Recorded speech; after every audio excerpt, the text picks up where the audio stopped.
Let's have a look at this story around Jimmy Kimmel. Now, I've got a whole bunch of, they're all pretty short and to the point, but a whole bunch of video to show you around this Jimmy Kimmel situation from today. The first thing I did want to show you, though, is what Jimmy Kimmel said the day after the Charlie Kirk shooting. He's been cancelled. I don't know if it's the right word. He's been suspended, may not be the right word. But the footage you're seeing, which we will show you, is the kind of last straw type thing. This was the night of, or the night after the shooting, when he got his first chance to actually share some thoughts about it. This is what Jimmy Kimmel had to say. The second largest city in our bitterly divided nation, where, like the rest of the country, we're still trying to wrap our heads around the senseless murder of the popular podcaster and conservative activist Charlie Kirk yesterday, whose death has amplified our anger, our differences. And I've seen a lot of extraordinarily vile responses to this from both sides of the political spectrum. Some people are cheering this, which is something I won't ever understand. We had another school shooting yesterday in Colorado, the 100th one of the year. And with all 100th of the year, you would think that our president will at least make an attempt to bring us together, but he didn't. President Obama did. President Biden did. Presidents Bush and Clinton did. President Trump did not. Instead, he blamed Democrats for their rhetoric. The man who told a crowd of supporters that maybe the Second Amendment people should do something about Hillary Clinton. The man who said he wouldn't mind if someone shot through the fake news media. The man who unleashed a mob on the Capitol and said Liz Cheney should face 9 barrels shooting at her for supporting his opponent blames the radical left for their rhetoric. And so, I mean, he was obviously still very critical of Trump in that monologue, but you could see very clearly he said in that monologue that he did not support, what had happened, and he was confused by the celebratory nature of some people. I'm going to visit our friends from Pondering Politics because they've already done the editing for us, and this is the clip, right? This is the clip that Jimmy Kimmel was taken off the air for. A basic suspension, but with no fixed date to come back. We hit some new lows over the weekend with the MAGA gang desperately trying to characterize this kid who murdered Charlie Kirk as anything other than one of them and doing everything they can to score political points from. That's actually true, by the way. Now, it feels like it may well turn up that he's not MAGA, right? Cool, got that. But at the time, nobody knew, and they were doing everything they could to point to him not being MAGA. I'm not saying they were kind of going, lies are being told. What they were doing is no one had the answer at that point, and they were saying, not ours, not ours. So actually what he said there is accurate. It's true. As anything other than one of them and doing everything they can to score political points from it. In between the finger pointing, there was grieving. On Friday, the White House flew the flags at half-staff, which got some criticism. But on a human level, you can see how hard the president is taking this. My condolences on the loss of your friend Charlie Kirk. May I ask, sir, personally, how are you holding up over the last day and a half, sir? I think very good. And by the way, right there, you see all the trucks? They've just started construction of the new ballroom for the White House, which is something they've been trying to get, as you know, for about 150 years. And it's going to be a beauty. Yes. Okay. He's at the 4th stage of grief, construction. Demolition. It's a very clever, very funny joke. It's a very funny joke. Construction. This is not how an adult grieves the murder of someone he called a friend. This is how a 4-year-old mourns a goldfish. Yeah. So that was the sum total of what he got. Can we say fired for? So that's what he said. He basically made a very funny joke about. I think it was very clever. It was obviously quite cutting as well. But the worst part was MAGA was trying to get away from this guy being MAGA. Now, it seems that he's not MAGA, right? Well, that's at least the latest information we have. We will talk about something a bit later on, but that's the latest information we have. But that means he was wrong, even though he was still right because they were trying to distance themselves, even though they ended up being right to distance themselves. So it's very, very mild. And you may know what's coming up next, but this is also a comment that was made over the weekend by a Fox News host, Brian Kilmeade, this guy on the right-hand side. They have given billions of dollars to mental health and the homeless population. A lot of them don't want to take the programs. A lot of them don't want to get the help that is necessary. You can't give them a choice.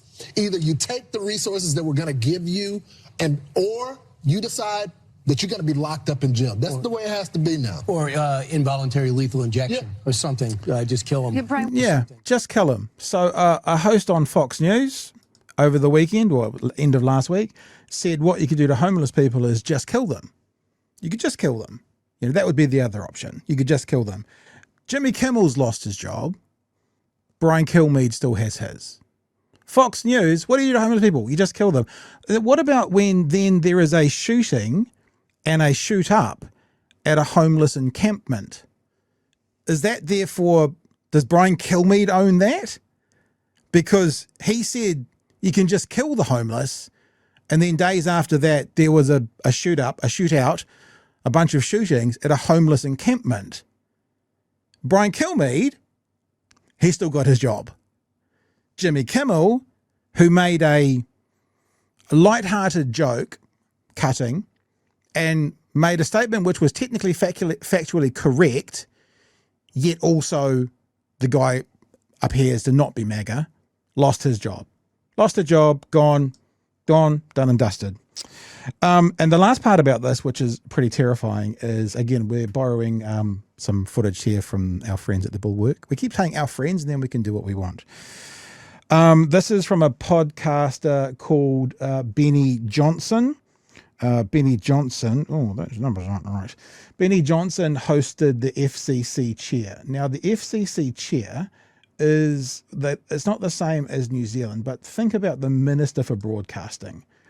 Minister for Broadcasting is probably about as close as you'd get. They have a very different system. It's not the same because they appoint the person, they're not voted in, but as the person sort of in charge of the airways in America. So just think if it was the Minister for Broadcasting here in New Zealand, and the Minister for Broadcasting came out and said, you know, we're going to have to do something about the commentary on this private company's radio station. And there's levers we can pull. Fire. That's what he had to say. We have the video, so let's play the video of him. Okay, let's play the video. You know, when you look at the conduct that has taken place by Jimmy Kimmel, it appears to be some of the sickest conduct possible.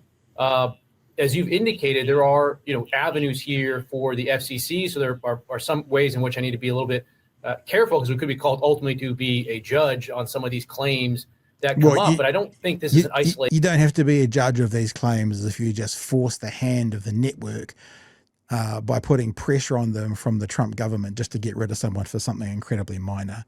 Oh, did I tell you there was that guy on Fox News that said we could just kill all the homeless? Did I mention that at any stage? Incident. I mean, obviously, look, there's calls for Kimmel to be fired. I think, you could certainly see a path forward for suspension over this. And again, the FCC is going to have remedies that we could look at. Disney needs to see some change here, but the individual licensed stations that are taking their content, it's time for them to step up and say this, garbage, to the extent that that's what comes down the pipe in the future, isn't something that we think serves the needs of our local communities. But this sort of status quo is obviously not acceptable where we are. So just remember again, just think of that. The Minister for Broadcasting, right, comes out and says, yeah, we're not going to accept this anymore. There's levers we can pull. I should be a bit careful because I am a minister, but there's things we can do. And if they don't get their act together, we'll pull those levers. So what happens? These billion, trillion dollar companies in America don't want to fight with the White House. They can't afford to get their licenses suspended. They want to have as smooth a ride as possible under this arsonist government in America. And so Stephen Colbert, gone. Jimmy Kimmel, gone. And the other reason you know that this is what's happening is that Trump is actively calling for it. Trump actively wants these groups gone, and they're just not subtle at hinting at it anymore. This is only 8 seconds. I'll just play it for you so you can see what Trump has said about Colbert and Kimmel, and where his next targets might just be for the FCC. Something that Jimmy Kimmel is next after what happened with Stephen Colbert. Fallon has no talent. Kimmel has no talent. They're next. They're going to be going. I hear they're going to be going. I don't know, but I would imagine because they get, Colbert has better ratings than Kimmel or Fallon. You know that. Donald Trump. So, I know most of us have never been in a mafia sting, But you know, you've got a really lovely deli. It'd be terrible if something happened to it. It's a shakedown. So that's the expanded full news around what's happened with Jimmy Kimmel. And I don't know. It's difficult to think about the business side of things. I think you always got to do what's morally correct. But if a tyrannical government caused you trouble that caused tens of thousands, hundreds of jobs to go, is it better to take the bitter pill or not? I don't think so. It's a bit of a moral high ground you can take when you have to make that decision. But the point being, the definition of free speech abuse, the definition of it, is when the government imposes upon you and stops your speech. We always talk about free speech when we're talking about private businesses. It's not really the same. It's really protection to be able to say whatever you want to and about a government. And this is literally an example. You're listening, Free Speech Union? This is literally an example of the government, Trump, FCC, putting pressure on a private company to restrict Jimmy Kimmel's speech. You heard it. It's really minor. It's not much he said in there that would cause any kind of ructions on any other day with any other politician, except for the thin-skinned orange man who wants to be Kim Jong-un of America.